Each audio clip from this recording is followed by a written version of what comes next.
Good evening friends, welcome to my channel ISPCS Hindi. UPPCS prelims 2024 के लिए जो हमने मोस्ट इम्पोर्टेंट टॉपिक वाली सीरीज चला रखी है, उसमें आज का लेक्चर मॉडर्न हिस्ट्री से संबंधित होने वाला है, जिसमें हम मराठा साम्राज्य एवं उसके उत्तराधिकारी को अच्छे से कंप्लीट करेंगे। तो दोस्तों, इसका बात करते हैं मराठा साम्राज्य की, जिसकी नींव रखी थी शिवाजी महाराज ने। तो शिवाजी के नेतृत्व में 17वीं शताब्दी के उत्तरार्ध में मराठा शक्ति का उदय हुआ था। अगर आपसे पूछ ले जाए कि जो मराठा शक्ति है, इसका उदय किसने किया था, तो दोस्तों ये थे आपके शिवाजी महाराज। और ये किया था उन्होंने 17वीं शताब्दी के उत्तरार्ध में। और शिवाजी का जो जन्म है ये हुआ था 1627 ईस्वी में, और जो हुआ था आपके पूना के सिमनेर किले में। शिवाजी के पिता का नाम जो था, इनके पिता थे शाहजी भोसले और माता थी जीजाबाई। और इनके जो गुरु थे उनका नाम था कोंडदेव। तो दोस्तों, इनके जो गुरु थे ये मोस्ट इम्पोर्टेंट है, पूछ लिया जाता है कि इनका नाम क्या था। तो दोस्तों, इनका नाम था कोंडदेव। इनका विवाह जो है सालबाई निम्बालकर से हुआ था। और इनकी जो दरबारी भाषा थी ये थी मराठी। इनकी दरबारी जो भाषा थी ये मराठी थी। ये आपके लिए मोस्ट इम्पोर्टेंट फैक्ट है, क्योंकि ये क्वेश्चन पूछ लिया जाता है। जो शिवाजी थे उनके दरबार की जो भाषा थी वो कौन सी थी, तो दोस्तों ये थी आपकी मराठी। जो शिवाजी थे इनके व्यक्तित्व पर जो है सबसे ज़्यादा प्रभाव है इनकी माता जी का पड़ा था। और साथ में इनके जो संरक्षक थे जिनका नाम था दादा कोंडदेव, जो इनके संरक्षक थे जिनका नाम था दादा कोंडदेव, इन दोनों का सबसे ज़्यादा प्रभाव पड़ा था इनकी माता जीजाबाई और साथ में कोंडदेव का। और दोस्तों, इनके जो आध्यात्मिक गुरु थे इनका नाम था रामदास। ये क्वेश्चन भी मोस्ट इम्पोर्टेंट है। ऐसा पूछ लिया जाता है कि जो शिवाजी महाराज थे इनका जो आध्यात्मिक गुरु थे ये कौन थे, तो दोस्तों ये थे रामदास। 1656 में रायगढ़ को इन्होंने अपनी राजधानी बनाई थी। ये भी मोस्ट इम्पोर्टेंट है कि शिवाजी की राजधानी क्या थी, तो दोस्तों ये थी रायगढ़। बीजापुर के सुल्तान जिनका नाम था अली आदिल शाह, इन्होंने क्या करा 1659 में अफजल खां को शिवाजी को नियंत्रित करने के लिए भेजा, परंतु शिवाजी ने जो है अफजल खां को मार डाला।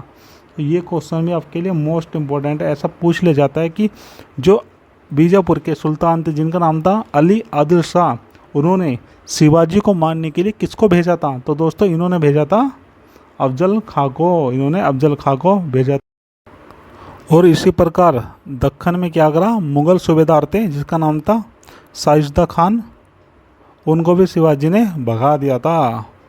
औरंगजेब ने 1665 में राजा जयसिंह को शिवाजी से लड़ने के लिए भेजा। तो दोस्तों, औरंगजेब ने किसको भेजा था, इनका नाम था राजा जयसिंह। और जो राजा जयसिंह थे उन्होंने शिवाजी को पुरंदर की संधि के लिए विवश कर दिया था, जिससे शिवाजी के काफ़ी सारे जो दुर्ग थे ये मुग़लों के पास चले गए थे। दोस्तों, ये भी मोस्ट इम्पोर्टेंट है कि ऐसी कौन सी संधि थी जिसके तहत शिवाजी विवश होकर अपने काफ़ी सारे जो दुर्ग थे वो मुग़ल को सौंप दिए। तो दोस्तों, ये थी आपकी पुरंदर की संधि जो हुई थी 1665 में। शिवाजी को 1666 में उनके पुत्र जिनका नाम था संभाजी के साथ आगरा के जयपुर भवन में नज़रबंद कर दिया गया। तो दोस्तों, कहाँ पे बंद कर दिया गया था इनको, तो दोस्तों इनको इनके पुत्र के साथ जिनका नाम था संभाजी, उसके साथ आगरा का जो एक भवन था उसमें नज़रबंद कर दिया गया था। और परंतु वहाँ से शिवाजी महाराज भाग गए थे।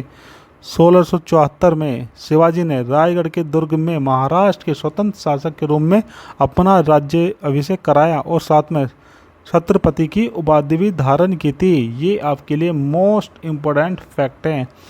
ऐसा पूछ लिया जाता है कि शिवाजी ने छत्रपति की उपाधि कब धारण की थी, तो दोस्तों ये की थी 1674 में। ये भी पूछ लिया जाता है कि उन्होंने जो है ऐसा कब किया था, तो दोस्तों इन्होंने क्या करा, रायगढ़ के दुर्ग में महाराष्ट्र के स्वतंत्र शासक के रूप में अपने आप को घोषित कर दिया। तो यहाँ पे ये क्वेश्चन बनता है कि जो शिवाजी महाराज थे इन्होंने अपने आप को स्वतंत्र शासक के रूप में कब राज्याभिषेक कराया था? दोस्तों ये कराया था 1674 में। राज्याभिषेक के लिए इन्होंने क्या करा, वाराणसी के एक प्रसिद्ध विद्वान थे जिनका नाम था गंगावट, उनको बुलाया था।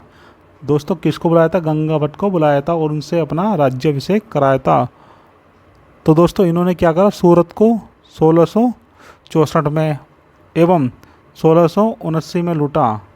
तो दोस्तों एक तो 1664 में लूटा और दूसरा 1679 में लूटा। 12 अप्रैल 1980 को शिवाजी की मृत्यु हो गई थी। तो दोस्तों ये क्वेश्चन भी बहुत ज़्यादा इम्पोर्टेंट है कि शिवाजी ने कौन से क्षेत्र को लूटा था? तो दोस्तों शिवाजी ने सूरत को लूटा था 2 बार, एक तो 1664 में, एक 1679 में। चलिए अब देखते हैं जो शिवाजी महाराज के अष्टप्रधान थे, जो 8 प्रमुख व्यक्ति इनके दरबार में होते थे, वो कौन कौन से होते थे? तो सबसे पहला आता है पेशवा। तो दोस्तों सबसे पहला आता है पेशवा, जिसको कहा जाता था प्रधानमंत्री, जिसको कहा जाता था प्रधानमंत्री। दूसरा होता था अमात्य, जिसको कहते थे वित्त मंत्री। और तीसरा होता था आपका सुमंत, जिसको दबीर कहते थे, ये विदेश मंत्री होता था। एक होता था आपका चिटनिस, जिसको कहते थे सामान्य पत्र व्यवहार वाला विभाग का व्यक्ति।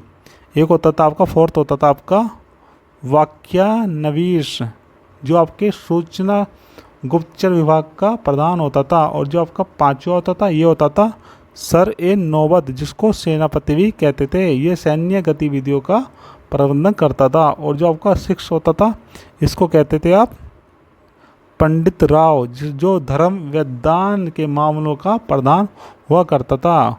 और आपका होता था एक न्यायाधीश, जो न्याय विभाग का होता था। हिंदू कानून पर आधारित ये सब चीज़ हुआ करती थी।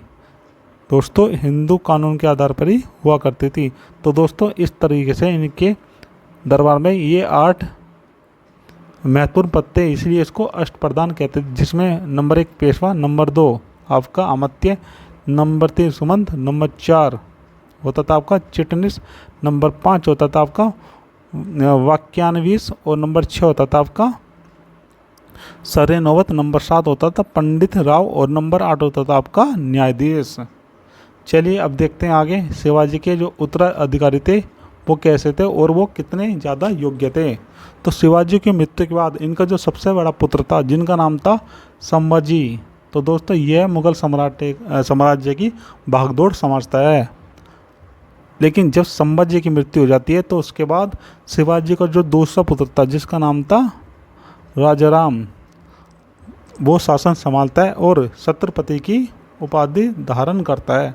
तो दोस्तों ये भी आपके लिए मोस्ट इम्पोर्टेंट क्वेश्चन है कि मराठा साम्राज्य में ऐसा कौन सा दूसरा शासक हुआ है जिसने छत्रपति की उपाधि धारण की थी? तो दोस्तों ये था राजा राम।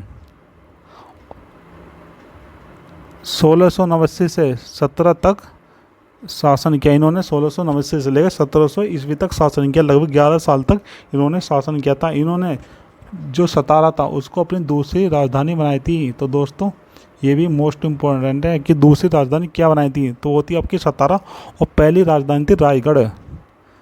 1707 में बहादुर शाह प्रथम द्वारा मुक्त होने के बाद शाहू ने स्वयं को मराठा राज्य का शासक घोषित कर दिया था। तो दोस्तों ये भी आपके लिए मोस्ट इम्पोर्टेंट है कि ऐसा कौन सा मराठा राजा था जिसने अपने आप को स्वतंत्र शासक के रूप में घोषित किया था। तो दोस्तों ये थे आपके शाहू, जिनको स्वतंत्र कर दिया था किसने? बहादुर शाह प्रथम ने, जो मुगल साम्राज्य से स्वतंत्र हो गया था। और ये हुआ था 1707 में। 1713 में शाहू ने बालाजी विश्वनाथ को पेशवा बना दिया था।